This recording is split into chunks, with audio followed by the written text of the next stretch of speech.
What is up, everybody? Welcome back to the Blizzard Reviews. Today we're taking a dive into the 2024 release from a new metal supergroup that features members from death metal fame, grindcore fame, that are all blended perfectly in this beautiful piece of blistering noise and frantic riffs. But before we get into the album, make sure you guys go ahead and share and subscribe to the channel, as well as keeping up with all things available that I have on TikTok as well on Instagram at the Blizzard.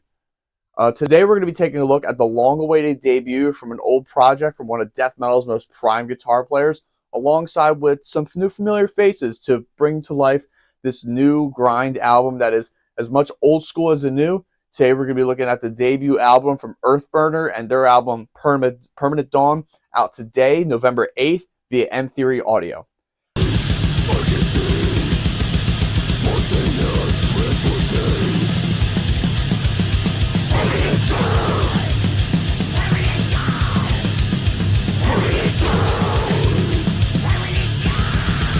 Earthburner was originally formed in 2002 by Broken Hope's Jeremy Wagner during the beginning of the band's sort of hibernation period, per se. Earthburner is named after one of the Broken Hope songs off of Grotesque Blessings, and is one that delivered nothing of uncompromised grind, tinged with afterwards bleakness. And they released their first EP back in 2011. That was only a 3-song EP to much underground success. But at this time as well, Broken Hope began to reform and become #1 priority for Jeremy Wagner, as well as drummer. But at this time, Broken Hope became #1 priority for both Jeremy Wagner and drummer Mike Mazek.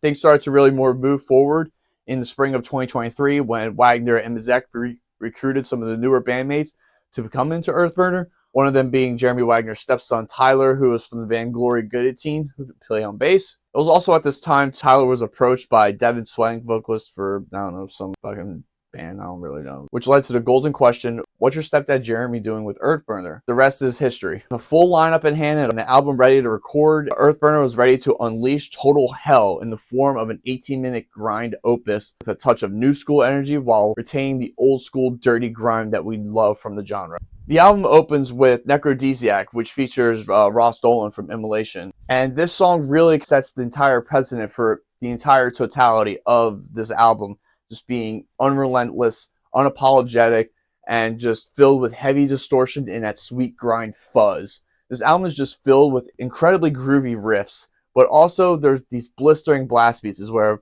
very much from the vein of Mike Mazek.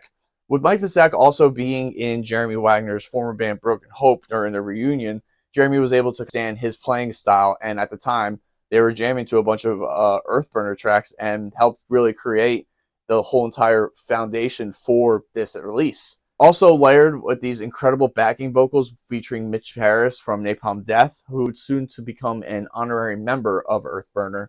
The dynamic between both Swank and Harris's vocals really have this incredible, beautiful blend together, creating an almost frantic style vocals layering on top of each other, and it's mainly evident in one of my favorite songs on this album, Broken Head.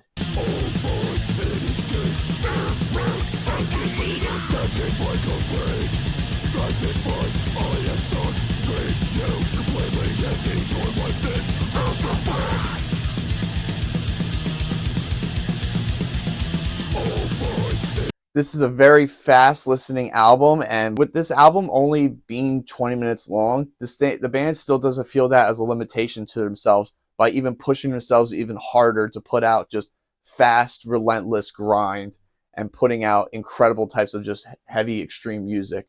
I recently had the privilege to do an interview with Jeremy to kind of talk about being able to finally let this project out into the masses and being able to have this incredible lineup of musicians help out with everything, get the ball rolling. And when we were talking about everything coming together, the second Devin joining the band really lit a fire under his ass, per se, and let everything go, and that we have everything now. There's no excuses. Let's fucking do this. This album is very sprinkled much with death metal, grindcore, some hardcore influence in there.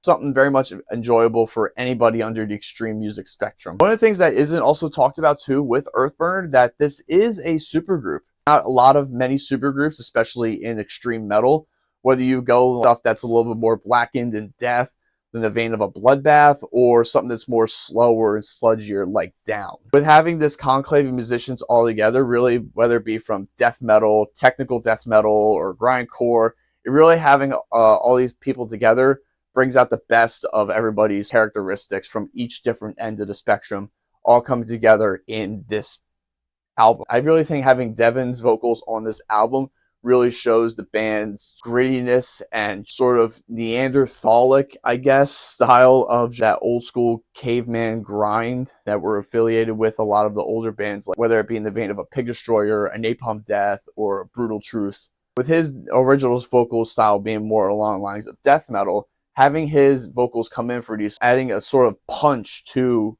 the verses, something that's much more stompier, much more heavier, much more ground rooted. Even with Jeremy Wagner, he's able to go and show off his guitar playing in a style that's very much different from what we've heard on Broken Hopes, like Grotesque Blessings or Mutilated and Assimilated.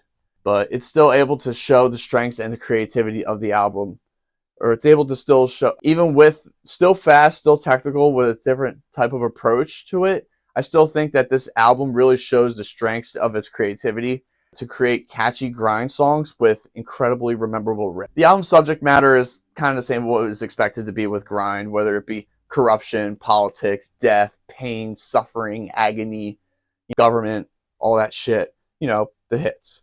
One of my favorite things about this album too is, with it only being a short album, they were able to create two versions of the Permanent Dawn. When it comes to the physical release, the one side being a digital version, digitally remastered for streaming listeners, Spotify listeners, but the B-side being the same album but recorded analog. And this was really inspired by Jeremy listening to Slayer's Rain and Blood back in the day on cassette, where they would have the full album on one side of the record, so you wouldn't have to switch it over.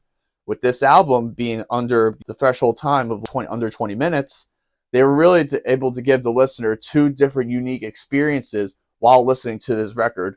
One being the more obvious modern digital version, while something else being some more of a nostalgic throwback to that grind sound, asking the listener, making the listener wonder, what if Earthburner really took off back in the day, and what would it sound like? Band's sound is very much influenced on the late 80s, early 90s grindcore sound from what I've said before, between Nasum, Napalm Death, Brutal Truth, even a little bit of Repulsion there. If this album really feels like an Earache Records album that's been put away in a vault and left to age over the course of time and the course of history, it's fast, it's catchy, it's aggressive, but also precise. Every song on this album has a purpose, whether that be 35-second quick riffs or just some songs that are a little bit more than 2.5 minutes long.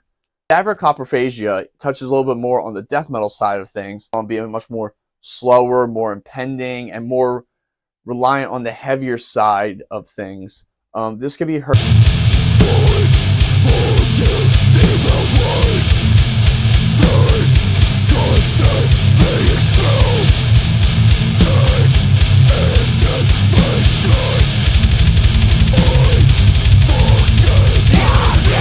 One of the songs on the album, Uncreation, was actually featured on the 2011 3-song EP, re-recorded with Devin's vocals and given a whole new meaning of life. And between hearing the 2011 version of the demo, as well as the Permanent Dawn version in 2024, really to kind of bring an old version of Earthburner into the modern age of what Jeremy's original ideas sounded like back then to what they would sound like nowadays, especially with re-recordings and all that. One of my personal, the album closes off with the lead single from the album, Slaves to the Screen, which is about being on your phone, being consumed by the media, being consumed by just everything that we're fed through our phones, whether it be advertisements, lies, bullshit, just anything to make us sort of stupider, I guess, really.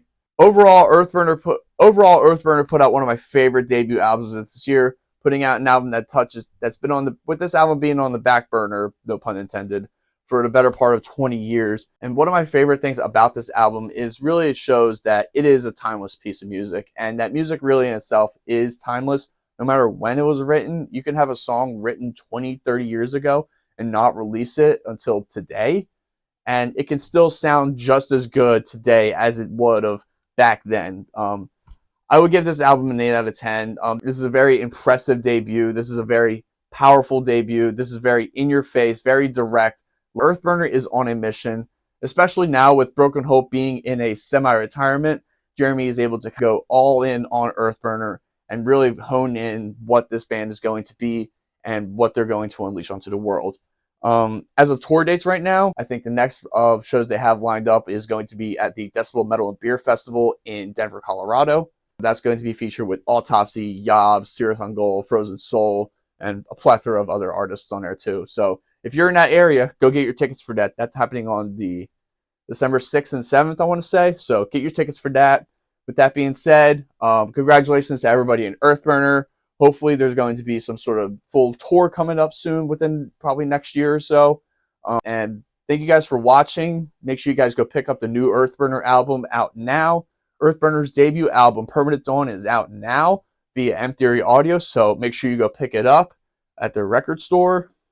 So make sure you go pick it up online, go pick it up on cassette, go pick it up on vinyl, go stream it, listen to it, consume it, and just get ready because they're here to fucking stay. Thank you guys for watching. Let me know what you guys think of this album down below. Leave comments about some of your favorite songs. And make sure you go check out my interview with Jeremy Wagner. I'm going to have that somewhere posted on this video or whatever. But yeah, make sure you like, share, comment, subscribe. Check me out on YouTube, TikTok, Instagram, all that good stuff. Take care. Bye-bye.